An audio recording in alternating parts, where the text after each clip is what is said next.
Hello everyone and welcome back to another video here at the End-to-End Hockey channel. Today we've got a few things to discuss, including a couple of signings to report, some more playoff updates with all series now reaching the 4-game mark, plus some of the injury updates that have happened for over the playoffs, and some more trade rumors today involving Sergei Bobrovsky, Erik Karlsson, Alex Killorn, Ross Colton, and Matt Murray. I'll do all of that coming up right now. Hello and welcome to another video here at the End-to-End Hockey channel. I'll kick things off today with a couple of entry-level contract signings that have happened over the past little while. We'll start with the LA Kings, as they have signed one of their top-end prospects, Alexis Lafreniere, who was a 2020 third-round pick, who gets a 3-year entry-level contract that have an average annual value of $875,000, and the deal began before this year ended. Now, for Lafreniere, he's done really well. He's been playing over in the college. He's done quite well over the past little while in college. Last year, quite a good season, putting up 14 goals and 31 points in 35 games. Not fantastic, but a pretty solid point total, close to a point per game. This year, a lot better. 21 goals, 42 points in 34 games. Lafreniere's definitely done a fantastic job as a good college center, and he signed with the LA Kings. Now, given the fact this deal did begin at the end of this year, and he was eligible to play the last few games, he didn't get into NHL action. He played a couple of AHL games, but he has been a spare forward for the Kings throughout their playoff run so far. He hasn't gone into any games, but if the Kings were to suffer a couple of injuries here and there, Lafreniere definitely seems like a guy who could be going into the playoffs for his first taste of NHL action. So it's a very likely possibility. So he's definitely done enough to show that he can at least be a spare at the NHL roster. If they have some injuries, he can definitely help them maybe get into his first taste of NHL action in his career. So definitely, I think Lafreniere is going to be a really good center, probably like a third-line center in a year or two. I could definitely see him eventually being a good top six forward for the Kings, but for now, I think he probably needs another year in minors. And then maybe after that, he can play as like a third-line center and start working his way up in the NHL. But definitely, I think this is a really good signing for the Kings. And at the very least, it gives them some more forward depth for the playoffs. You got the Minnesota Wild. They signed a former LA King prospect in Brock Faber, who was a 2020 second-round pick, to a 3-year entry-level contract that have an average annual value of $925,000. And the deal once again began before the season ended. Now for Faber, he was the key prospect that was acquired from the Minnesota Wild in the Kevin Fiala trade last offseason. If anyone remembers, the Minnesota Wild traded Fiala to the LA Kings with their contract extension in place with LA for the Kings' first-round pick in 2022, plus Brock Faber. So definitely, that was the key prospect to go to Minnesota in that trade. Before the season ended, Faber was able to get into a couple of games with the Minnesota Wild. Didn't have a point in 2 games, but he played extremely well. Actually well enough that he's been in each and every one of the Wild's 4 playoff games so far this playoffs. He hasn't registered a point yet, so still without his first NHL point. But still, he's definitely been trusted enough to be a good third pair defenseman in the playoffs. So obviously he's doing some things right. That Wild defense is starting to look a little bit crowded, but it would not surprise me at all if Faber was able to work out like a third pair role next year with the Wild. I think he'd definitely be a good solid NHLer next year. But I think in time, I think Faber should definitely be a good top 4 defenseman for the Wild. I think he's a really good pickup from that Fiala trade. So good to see Faber get into some NHL action, and good to see him get into playoff action as well. Faber should definitely be at least a third pair defenseman next year and a top 4 defenseman in the future. And lastly here with the Seattle Kraken, they signed 2022 second-round pick David Goyette to a 3-year entry-level contract that will have an average annual value of $923,000. Now, Goyette has been playing over in the OHL, so he's definitely been playing well in juniors. Last year, he did quite well, putting up over a point per game, 33 goals, 73 points, 66 games. Was able to get drafted in the second round by the Seattle Kraken, so he definitely had a solid season. And then this year, he's definitely just gone off the charts. He's playing 3 less games, only getting to 63 games, but put up 41 goals and 92 points. So literally, huge improvement for Goyette. He looks like he will be a legit NHLer in a couple of years' time. I do think he could probably benefit from another year in juniors, and then maybe he goes to another year in minors. Definitely, I think in a year or two, Goyette should definitely be challenging for like a middle 6 role with the Seattle Kraken. He looks like a very talented young player, and I definitely think he should eventually be a solid top 9 forward for the Kraken. I think it was a really good pick in the second round of this past year's draft. But good to see him get his entry-level contract signed. Hopefully he can continue to do well in juniors and maybe in the minors, and hopefully in the not too distant future he can be a good NHLer. But definitely, good to see Goyette sign with the Kraken. He should definitely be a good top 9 forward in a couple of years' time. Good to see Lafreniere sign with the Kings. Should definitely be a good top 9 forward, maybe as early as next year, but most likely in a couple of years. And good to see the Minnesota Wild sign Brock Faber, who's definitely shown he can be a really good force, even in the playoffs as a third-pair defenseman. And I do believe he will be a third-pair defenseman at the beginning of next year. That's all the signings we're going to get to. Next, we go over to the playoff updates. When we last talked, there were 4 games that have reached the 2-game mark, and there were 4 games that have reached the 1-game mark. So we'll go over all 8 of these series. All 8 have now reached the 4-game mark. So we do not have any sweeps in this year's first round of the playoffs. The Carolina Hurricanes and New York Rangers were the only 2 teams to come out of Game 2 with a 2-0 series lead. And then both the New Jersey Devils and the New York Islanders won Game 3. So there's no possibility of sweeps. However, we have 4 series currently a 3-1 series lead for a team, and 4 are knotted up at 2-all. So we'll start with the 4 that we talked about that had already gone to Game 2 last week. The Carolina Hurricanes were up 2-0 on the New York Islanders. Teravainen was not able to go for either Game 3 or Game 4, so that was really bad news for the Hurricanes. So they were playing man-down situation. They were still playing with Ranta and goalie, so they were still banged up, but they were able to do really well in New York. They went to New York up 2-0 in their series. They kept the first game really close. It was 1-1 very late in the third until a power play goal from Palmieri gave the Islanders the 2-1 lead. And then the Islanders continued to rattle off a couple of goals, winding up winning that one 5-1. So that cut the lead to 2-1. But after that, the Canes were able to come into Game 4 and really did quite well.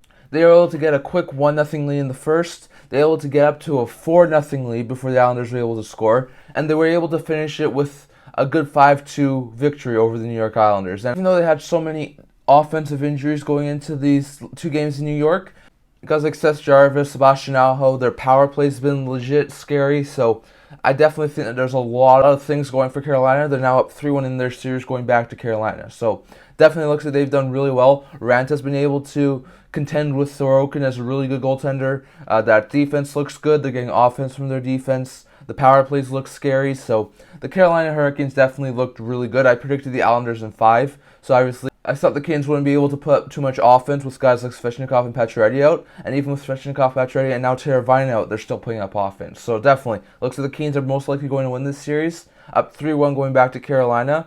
Probably will end it in 5. That would be my guess. They have Game 5 tonight, so they could be the first team moving on to the second round. If not Game 5, then they'll probably do it in Game 6. I just don't think that the Islanders have looked good enough to win 2 straight games and send it to a 7th. So, in my opinion, Carolina's probably going to win that series. They're currently up 3-1 right now, so we'll have to see if they can end it in 5 tonight. The Stars and Wild traveled to Minnesota in a 1-all series. That one looked really good. The Wild won the first game in double overtime. The Stars were able to blow out the Wild in Game 2. In Game 3, it was really not too close of a game. Ryan Hartman got back into the lineup for the Wild.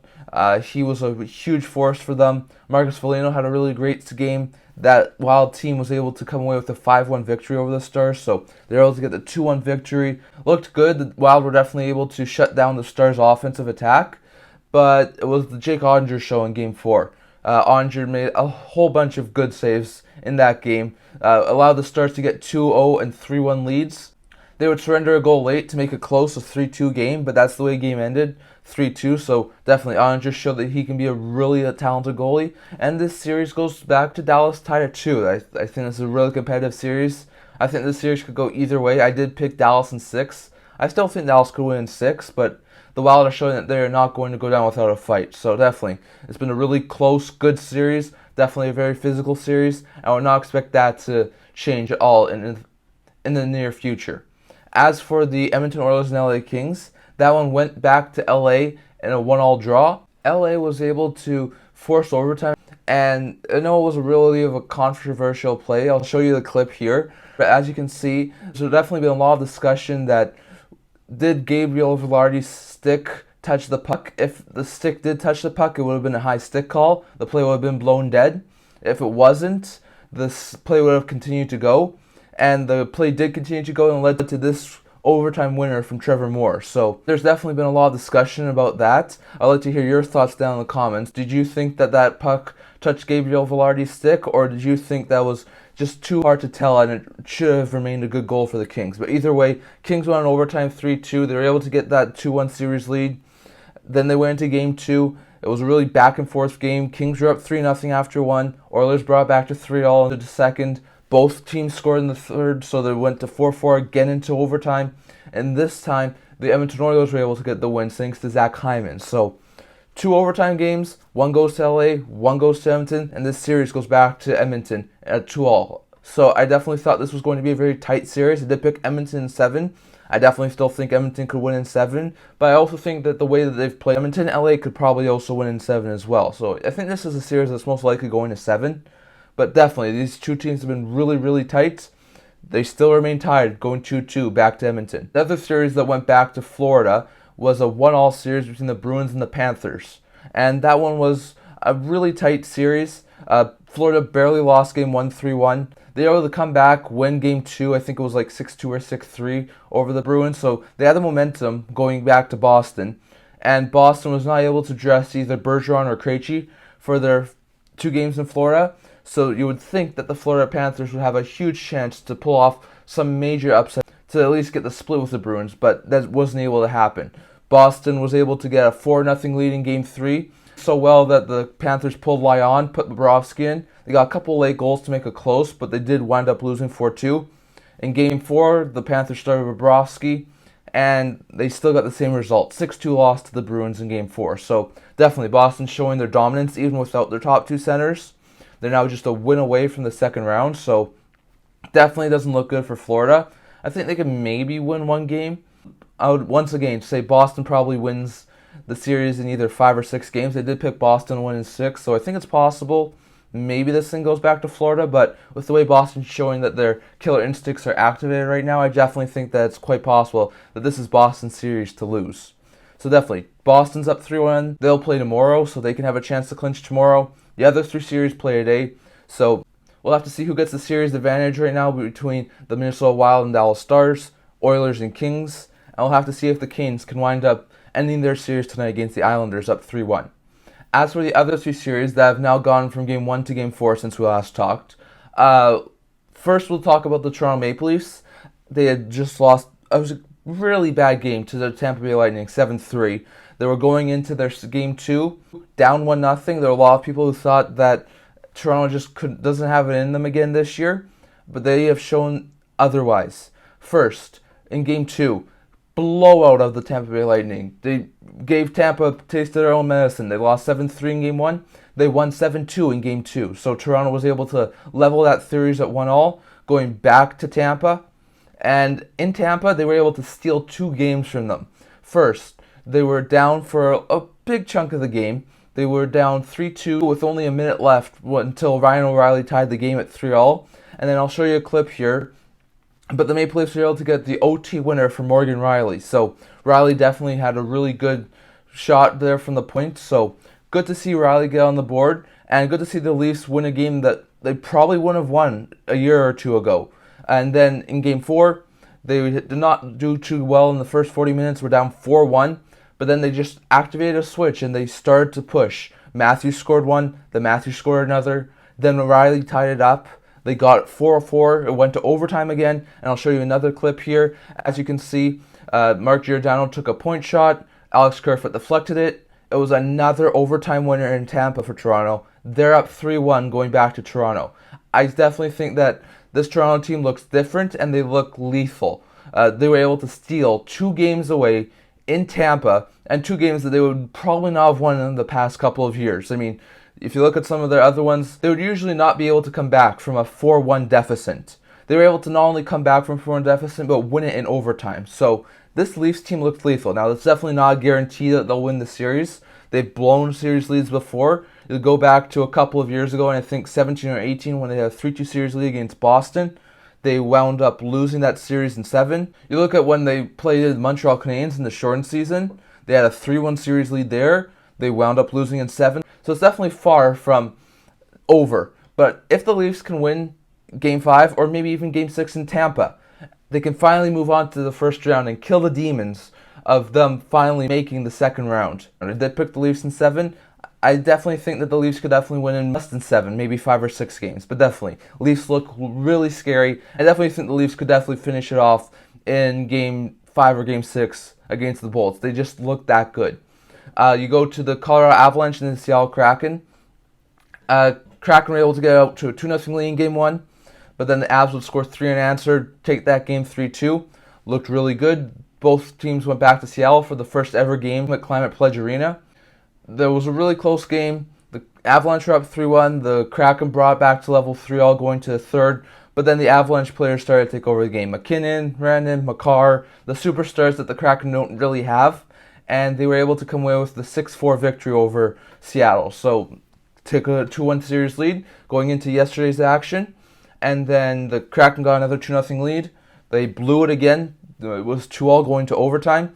And then, as you can see here, Jordan Eberle got the OT winner to give Seattle their first playoff win in Climate Pledge and their first ever overtime victory in the playoffs. So definitely really good stuff for the Kraken. I think they'll definitely take the 2-2 split going back to Colorado. I did say Kraken in 7, so definitely it seems like it could go either way right now. I definitely think the Avs probably still have the upper hand, but I would not count the Seattle Kraken with how they played this playoffs. So definitely going to be interesting to see who comes out of that one. The Vegas Golden Knights were down 1-0 when we last talked. They went to Game 2. They were down a couple times. They were down 1-0. The game was 2-2. They were able to get some offense in the third. Stevenson, a couple goals from Stone, and they got a 5-2 victory. So Vegas did really well in Game 2. They went to Game 3. They had a 4-1 lead in the third. They blew it, went to 4-4 to overtime. It actually took double overtime, but a weird bounce led to a Michael Amadio goal. And Amadio was able to give the Knights the 5-4 double overtime victory to give the Knights the 2-1 series lead. And then last night, the Vegas Golden Knights were able to get out to a 3-1 lead over the Winnipeg Jets. And even after an early third period goal from Winnipeg, they were able to hold on, get a 4-2 victory, and they're now going back to Vegas with a chance to end the series. So definitely, I think Vegas looks really good. I did predict them to win in 5. Definitely the Jets have been banged up over the course of the series, but Vegas just looks like they're on another level, and I still think that Vegas will probably end it in either 5 or 6. And finally here with the New Jersey Devils, New York Rangers. The Rangers had won Game 1, 5-1.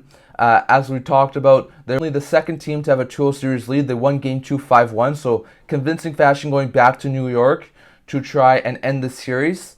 But the Devils were able to eke out a 2-1 overtime victory over the Rangers. Low scoring, definitely really high-paced. Dougie Hamilton was able to get the winner. And then they were able to get a 3-1 win in Game 4 last night. So definitely, the Devils were able to win both games on the road. Each team has won all the road games. So it goes back to New Jersey to see who goes up and takes the lead in Game 5. I did expect the series to go 7, and I would not be surprised if it did still. So definitely, Rangers Devils, Stars Wild, Oilers Kings, and Avalanche Kraken are all 2-2 right now. And I'm going to go back to the home team's place to see who takes the 3-2 series leads. Well, the Knights go back to Vegas up 3-1, the Leafs go back to Toronto up 3-1, the Canes go back to Carolina up 3-1, and the Bruins go back to Boston up 3-1. All 4 of those teams have a chance to end it in 5. So definitely going to be interesting to see, but definitely we've seen a lot of good overtime games, some good close games. It's definitely been really fun playoff action over the course of this year. But that's all the playoff updates I want to get to today. Next, we go over to some more injury updates that we had. Now, once again, they've made a list with all the injuries that have happened over in the playoffs. Let me just check my notes here. So first in the Edmonton LA series, Janmark's missed the last 3 games, Game 2, 3, and 4, due to an undisclosed injury, and he's going to be out for an unknown period of time. So Janmark's a really good bottom 6 forward. Not great news to lose him. Lazot's missed both Game 3 and 4 for the LA Kings due to a lower body injury. He's going to be out for an unknown period of time. So good fourth line center, not really ideal to lose for the LA Kings.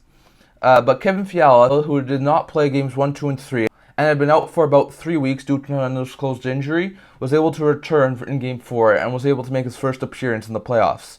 So good to see Fiala get back for the LA Kings. Then for the Winnipeg Jets, the Golden Knights didn't have any injuries, but the Jets did have a lot.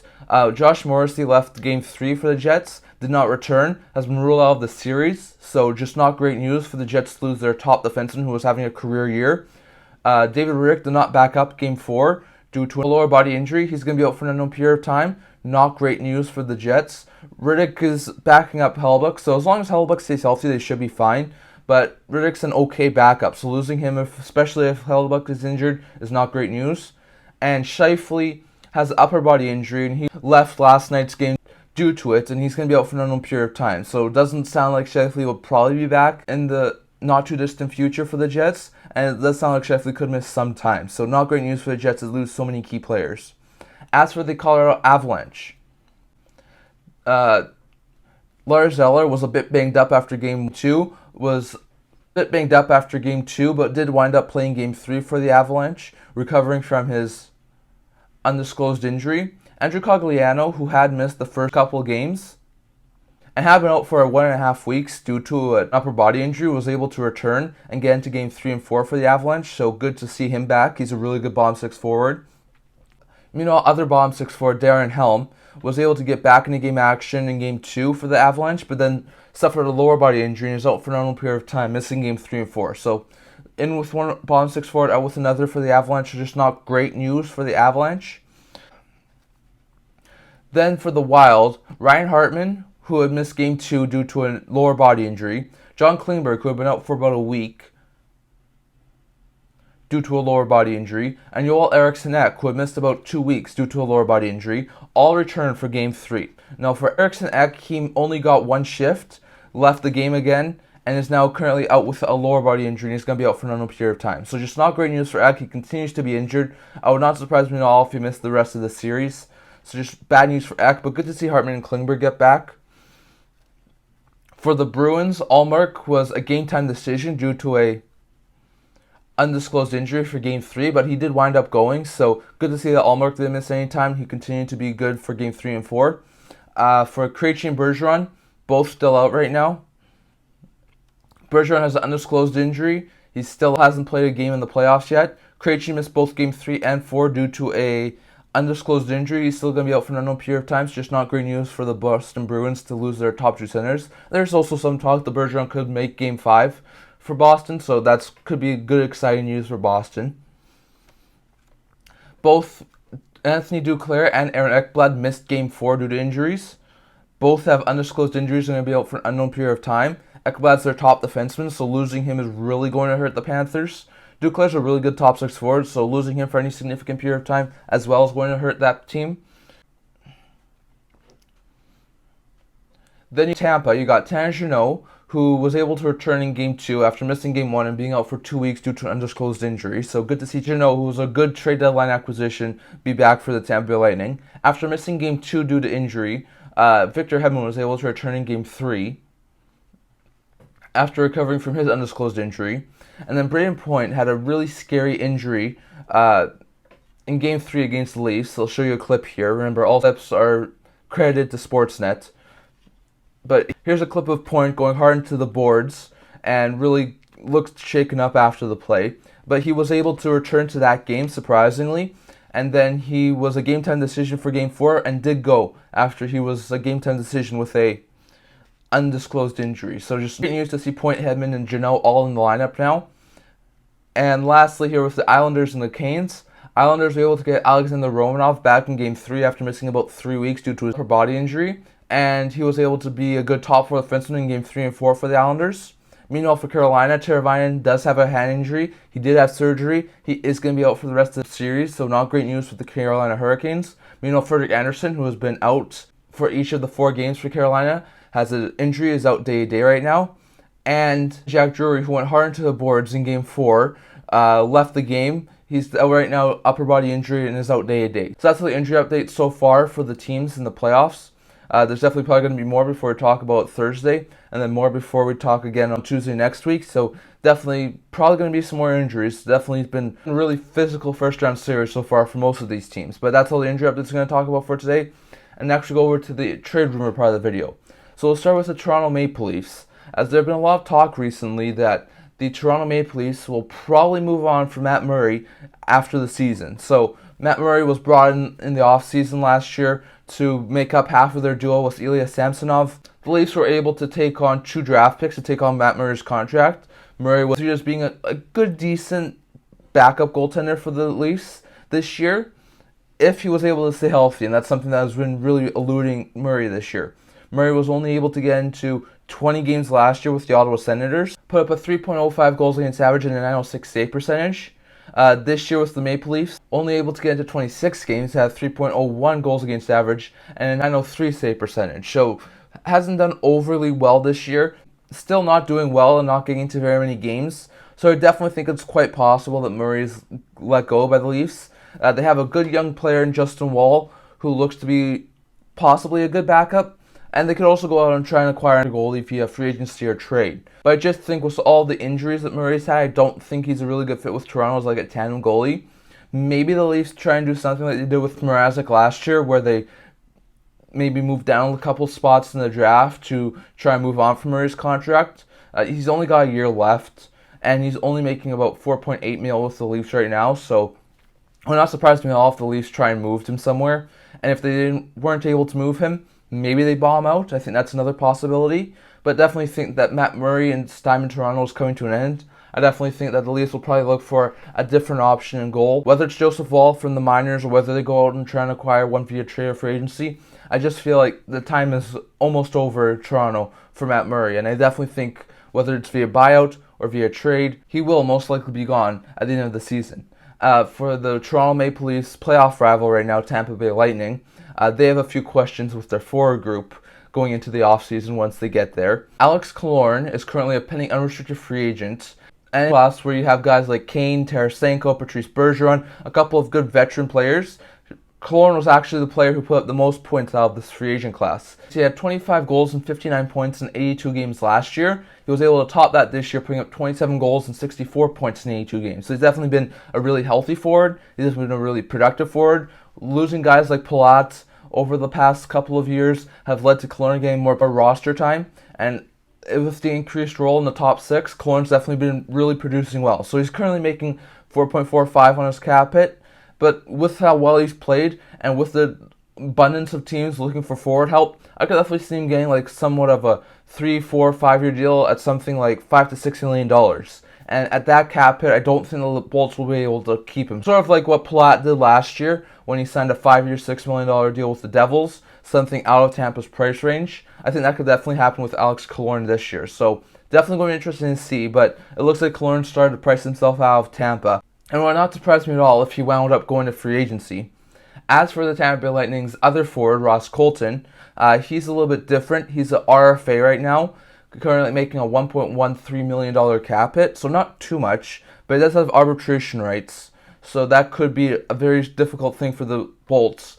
And his production has been quite well over the past couple of seasons. He had 22 goals and 39 points last year in 79 games. Was able to put up 16 goals, 32 points in 81 games this year. So he's been putting up between 30 and 40 points. He's definitely going to get a bump in pay this year. I think Colton could definitely make somewhere around $3 to $4 million on AAV, and that might be too expensive for Tampa. So instead of trying to have a hard negotiation with Colton, the Bolts might try and trade him. Colton's definitely been a really good middle six forward for the Tampa Bay Lightning, and I think they could definitely get some good value in return for Colton. But definitely, with the arbitration and his play being so well, it's quite possible that the Bolts could lose Colton as well as Killorn this offseason. So with all those other guys getting new contracts and stuff like that, it could box out Killorn and Colton from getting new deals in Tampa, and they may wind up going somewhere else. So that's going to be an interesting situation to see, as it's likely Killorn's gone from Tampa after this year, and it also seems a very likely possibility that Colton could be gone as well.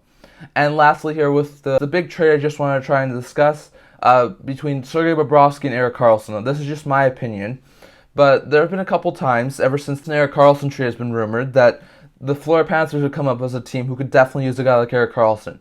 They lost Mackenzie Weegar in the offseason, who I think was a really bad blow to the team. They also lost a couple of depth guys like a Sherratt and a Haig, but I think that guy like Montour, who's had a career season, and bring in Mahura have been really good for Florida. So I don't think they were too upset with losing those two pieces, but losing Weegar was definitely a big blow to that defensive end. And it was probably a big reason as to why they were a wildcard team instead of a top 3 team this year in the Atlantic. So could they try and pull off a Karlsson trade? Now, a lot of people think that they don't have the assets to pull off a Karlsson trade, and I would agree. but I do definitely think there's a possibility of a way that they could do this. And I think the most likely way would be to move the contract of Sergei Bobrovsky as some sort of a starter piece for Erik Karlsson. Now, Karlsson's coming off a 100-point season. He has a lot more value than Bobrovsky, so it's definitely not going to be 1-for-1. But currently, Karlsson has 4 years left, $11.5 million AAV. He's done really well this year and could definitely be a really good addition for Florida. Meanwhile, Bobrovsky, 3 years left, $10 million. So just go with me here.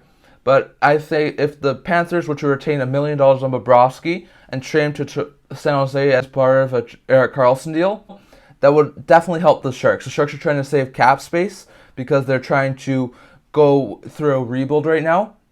If they're able to trade Karlsson to Florida and not have to retain any salary on Erik Karlsson, I think they would definitely be willing to do that. I think if the Panthers were willing to take on Karlsson's full salary, I think the Sharks would definitely listen. If you look at the sort of trade proposal I'm doing, they're going to get $2.5 million off their cap. They move Karlsson at $11.5 million. They bring in Bobrovsky at $9 million. And Bobrovsky has one less year on his contract than Karlsson. So they have $2.5 million in cap space for the next 3 years. And they get a big contract off their books a year earlier. And another thing is, if Bobrovsky can find his play as like the Sharks starter, because the Sharks do have some questions in goal, then maybe in a year or two, when his contract's only got 1 or 2 years left, they can move him at like 50% of his salary. I think a lot of teams would probably like a Sergei Bobrovsky who can be a good starter at like a $4.5 million cap hit. So, in my opinion, that will work really well for both sides. The Panthers will be able to get a good offensive defenseman who could fit well in their top 4. The Sharks will be able to get some more cap space. They'll get the contract off the books a year earlier and get a short-term option in goalie to help them until they have their future option in net. So I think that could be a really good swap for those two teams, trading those bad contracts. The Panthers definitely have to add some more. There's definitely some talk that they can move it forward. There's definitely some talk around the deadline they can move it forward, like a Sam Reinhart or Anthony Duclair. I think if they were able to move Sam Reinhart, who's definitely done really well as like a third-line forward in Florida, I think they could probably get like a late first or early second-round pick in this year's draft. So if they were to move Reinhart for like a late first and early second-round pick, throw that in Erik Karlsson trade. So you got either a late first or early second-round pick in this year's draft. You've got Sergei Bobrovsky, throw in Georgi Denisenko, who's a former 14th overall pick, and looks like he can be a really good offensive forward in the top 6. So that's another first-round caliber prospect. And then maybe throw in like a 2025 second-round pick. Maybe that's enough to get an Erik Karlsson trade done. Maybe they have to just throw in another lower-end player like a Naus on the fence or a Noel on the forward group who are B-level prospects. Or maybe like a third-round pick in next year's draft.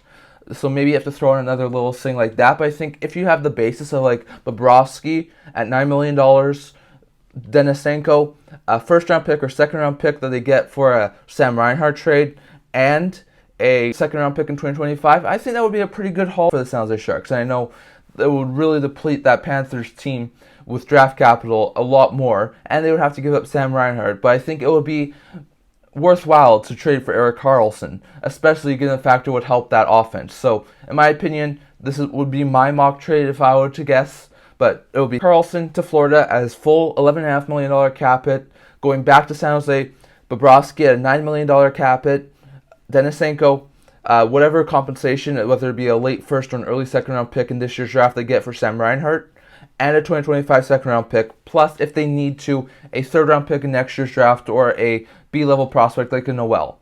So, in my opinion, that would probably be enough to make an Erik Karlsson trade work. I would definitely think that it sounds like I would probably be okay with that. A first round pick in this year's draft, a Denisenko, a second round pick, maybe a third round pick, and they get Bobrovsky. If he does well, they could probably trade for more assets down the road. So, tell me what you think about this trade proposal, in my opinion.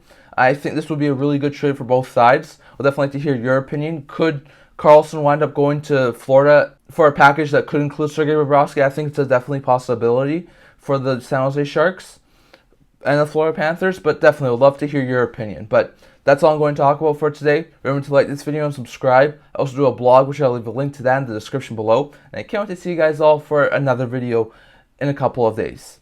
See you guys soon.